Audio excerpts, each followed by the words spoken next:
To, barkanmu da zuwa wannan channel tamu ta Hausa Sarauniyar TV. Manyan mutane uku da suka rasu ta sanadiyar annobar corona a Najeriya.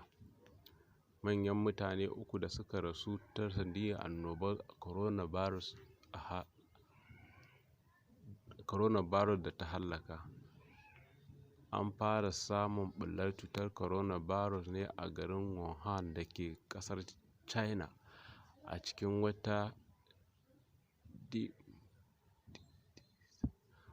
watan Disamba ta shekarar 2019, kuma tun bayyanar wannan lokaci annobar ke ci gaba da mamaye duniya.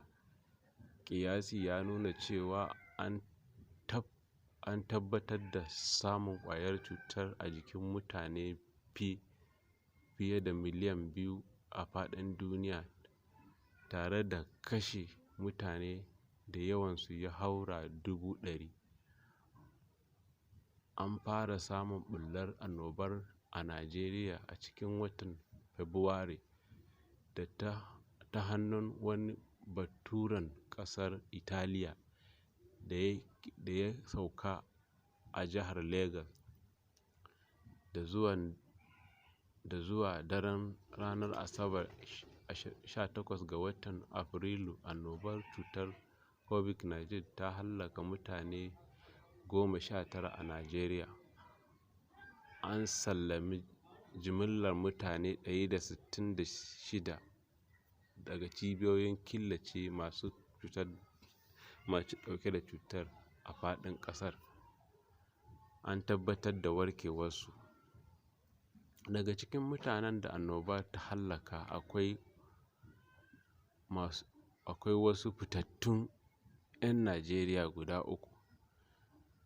Na farkonsu akwai Suleiman Achimugu, tsohon shugaban ɓangaren PPMC a NNPC. Shi ne mutumin na farko da aka fara sanar da cewa annobar COVID-19 ta kashe a Najeriya.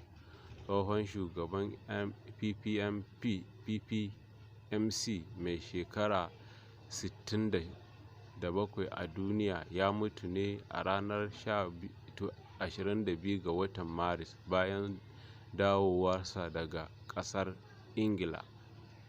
Na biyunsu shi ne Victor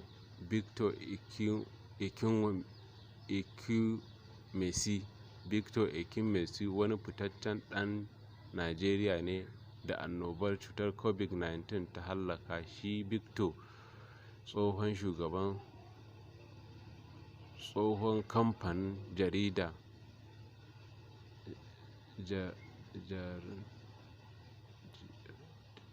tsohon kamfanin jiragen sama ne na Sosoliso.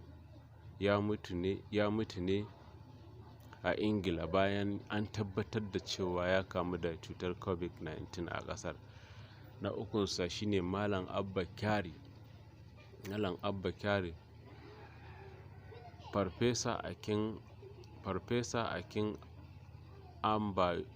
Abayomi, kwamishinan lafiya na jihar Legas, ya ce marigayi Abba Kyari, tsohon shugaban ma'aikatan fadar shugaban ƙasa, ya mutu ne a wani asibitin ƙwararru da ke duba masu cutar COVID-19. A ranar Juma'a, fadar shugaban ƙasa ta sanar da mutuwar Kyarin. An binne shi a ranar Asabar bisa tsarin addinin Musulunci. A cikin wani jawabi da ya fitar ranar Asabar shafinsa na Twitter domin amsa tambayoyi akan mutuwar Kyari, Farfesa Abayomi ya ce asibitin da aka kwantar da Kyari ya samu sahalewar hukuma domin duba masu cutar COVID-19. A ranar Juma'a ne Ministan Lafiya Dr. Osage ya bayyana cewa zuwa yanzu babu wani asibiti mai zaman kansa da aka ba wa lasisin da izinin duba masu cutar COVID-19. Mun gode da sauraron mu. Kada a manta a danna subscribe sannan a danna ƙararrawa domin samun sababbin shirinmu. Mun gode a halin yanzu.